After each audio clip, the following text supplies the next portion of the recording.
Vamos buscar no Evangelho nossa libertação. Ó Brasil,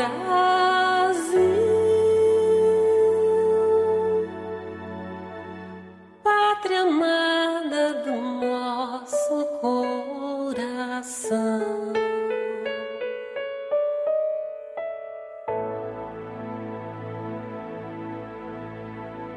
Sejam todos bem-vindos ao canal Companheiros da Luz.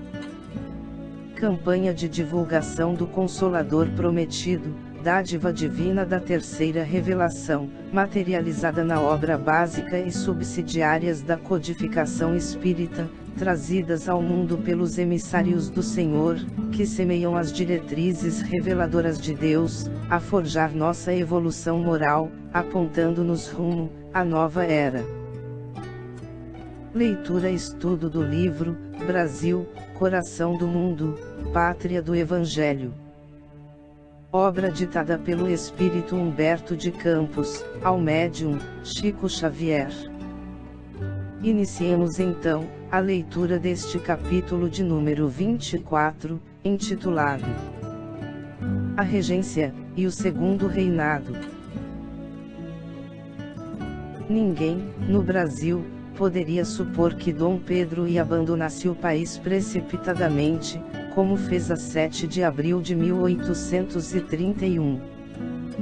As forças conservadoras desejavam somente que ele regenerasse o seu ambiente, afastando-se de determinadas influências políticas.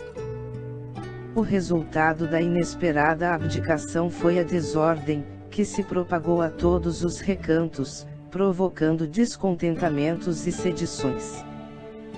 Alguns políticos, no entanto, obedecendo à feliz inspiração do mundo invisível, organizaram uma regência que se incumbiu de manter a intangibilidade da ordem e das instituições.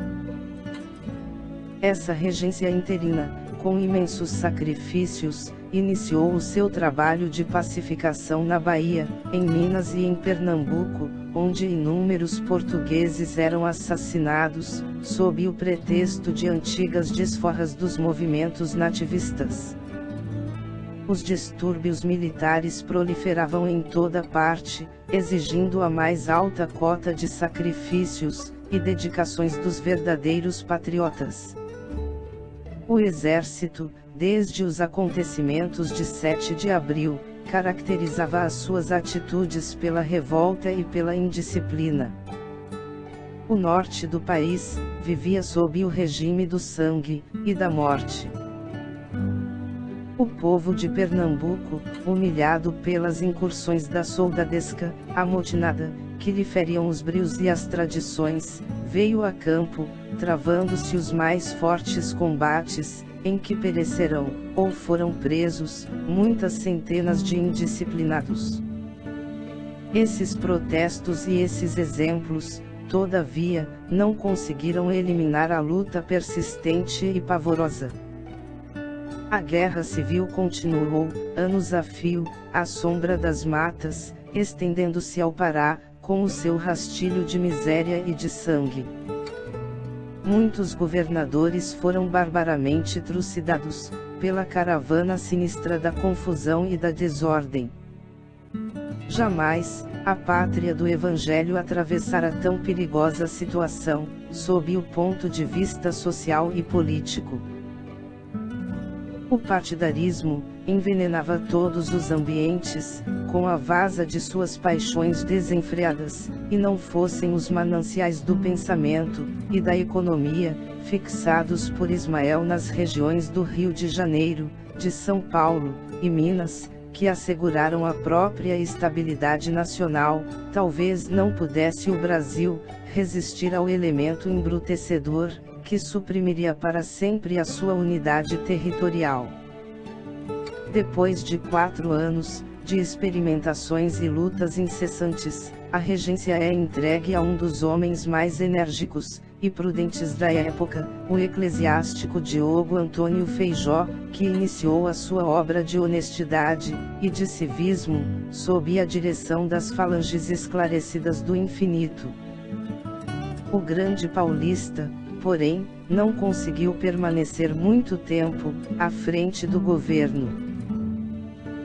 Em 1835, rebentava o movimento republicano do Rio Grande do Sul, chefiado por Bento Gonçalves, que se propunha organizar, naquela província, uma república separada do país.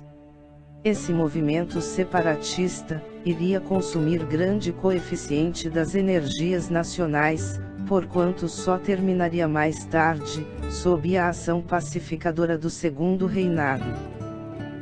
Em 1836, funda-se o Partido Conservador, com a aliança dos liberais e dos restauradores, caminhando a nação para o parlamentarismo. Feijó, porém, não se resignou com as providências levadas a efeito. A seu ver, não era possível governar eficientemente, dentro de um regime, que se lhe afigurava, de excessiva liberdade. Renunciou nobremente ao cargo, chamando ao poder Araújo Lima, que era nesse tempo, a autoridade suprema das forças oposicionistas. Então, a imprensa brasileira, já não contava com a palavra de concórdia e conciliação, de Evaristo da Veiga, que, depois de cumprir sua tarefa no país do Cruzeiro, regressará à pátria universal, incorporando-se às hostes esclarecidas do infinito. A imprensa, hoje considerada como o sexto sentido dos povos, e que, naqueles tempos, mal ensaiava os primeiros passos no Brasil, não podia, portanto, ser o órgão de esclarecimento geral da nação, e a luta prosseguiu, ensanguentando o país, ao longo de todas as suas fronteiras. A fusão dos objetivos de liberais e conservadores, constituiu a base da opinião livre, que embelezou o regime parlamentar no Segundo Reinado, estruturando-se a Câmara, sob o modelo das praxes e dos costumes ingleses. Percebendo, contudo, a exaltação dos espíritos em geral, os liberais solicitaram, em 1840, a declaração da maioridade do imperador, que na época, contava 15 anos incompletos. Semelhante acontecimento, representava um golpe nos dispositivos constitucionais, mas, todos os políticos reconheciam no jovem imperante, a mais elevada madureza de raciocínio, e as qualidades, que lhe exornavam o caráter. Uma comissão de homens influentes, procura-o no Paço Imperial, obtendo o seu imediato assentimento. Dentro de poucos dias, foi Dom Pedro II declarado maior, por entre as mais sãs esperanças do país, e sob a confiança dos mentores do alto, os quais, seguiriam de perto a sua trajetória no trono. A regência ficava assinalada no tempo, como uma das mais belas escolas de honradez, e de energia do povo brasileiro. Vivendo numa atmosfera de franca antipatia popular, pelas medidas de repressão que lhe cumpria executar. Flutuando, como instrumento de conciliação, entre as marés bravias do separatismo no sul, os vagalhões impetuosos da opinião partidária nas cidades centrais, e as ondas tumultuárias das lutas ao norte, todos aqueles homens que passaram pela regência, foram compelidos aos mais elevados atos de renúncia pelo bem coletivo, praticando com isso, verdadeiro heroísmo, a fim de que se conservasse intacto, para as gerações do futuro, o patrimônio territorial, e a escola das instituições, na objetivação luminosa, da civilização do Evangelho, sob a luz cariciosa do Cruzeiro. No ano de 1841, foi coroado o jovem imperador.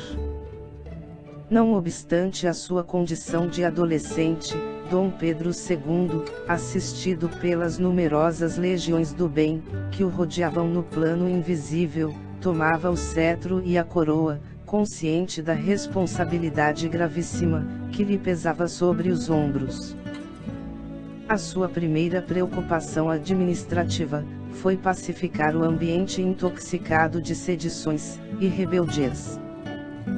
Prestigiando Caxias, consegue levantar a bandeira branca da paz, nas províncias de São Paulo e Minas, após os desfechos de Venda Grande, e de Santa Luzia. Daí a algum tempo, com a sua política de moderação e tolerância, consegue estabelecer a tranquilidade geral em todo o Rio Grande do Sul, com a anistia plena, e com o respeito às honras militares, de todos os chefes da insurreição. Depois dos esgotamentos, a que o país inteiro fora conduzido, pela ação corrosiva dos processos revolucionários, o Brasil ia regenerar suas forças orgânicas, dentro de um largo período de paz, no qual as falanges esclarecidas de Ismael, inspirando a generosa autoridade do imperador, argamassariam as bases do pensamento republicano, sobre as ideias de fraternidade e liberdade, a caminho das grandes realizações do porvir. Chegamos ao final deste capítulo. Não percam o próximo de número 25, a Guerra do Paraguai.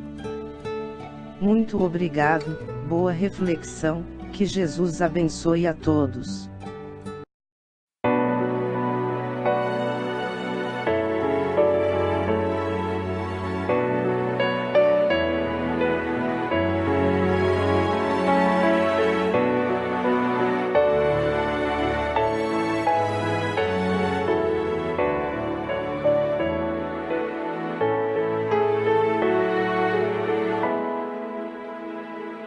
Brasil, terra de bênçãos, Brasil, celeiro de luz, Brasil, coração do mundo, pátria do Evangelho,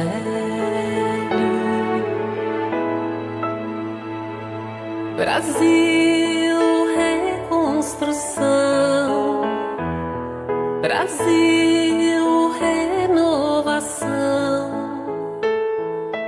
tempo novo de despertar, tempo de evangelizar.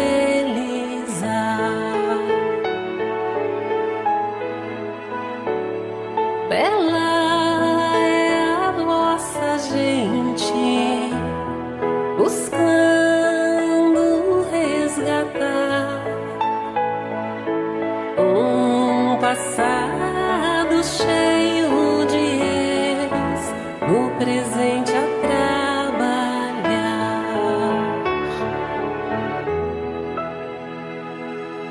Vamos buscar no Evangelho nossa libertação.